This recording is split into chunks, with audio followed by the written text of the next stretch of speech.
एकीकडे मराठी भाषा शिकवण्यासाठी आग्रह धरला जात असतानाच सरकारी मराठी शाळांनाच घरघर लागल्याचं पाहायला मिळत आहे। सिंधुदुर्गमधील वैभववाडी तालुक्यातील आचिरणे कडुवाडी जिल्हा परिषद शाळेची इमारत मोडकळीस आल्यानं शाळा आता समाज मंदिरामध्ये भरवण्याची वेळ शिक्षकांवर आलेली आहे।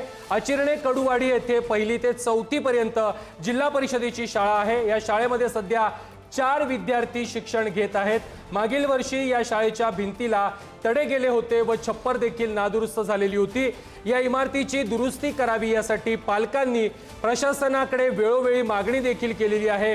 गेल्या वर्षी याकरिता आंदोलन देखील करण्यात आलेलं होतं, मात्र आश्वासन देऊन शाळा दुरुस्त मात्र काही करण्यात आलेली नाहीये। त्यामुळे या विद्यार्थ्यांना आता समाज मंदिरामध्ये शिकावं लागतंय। आमची मुलं कडुवाडी आचिरणे कडुवाडी ह्या शाळेत शिकत आहेत।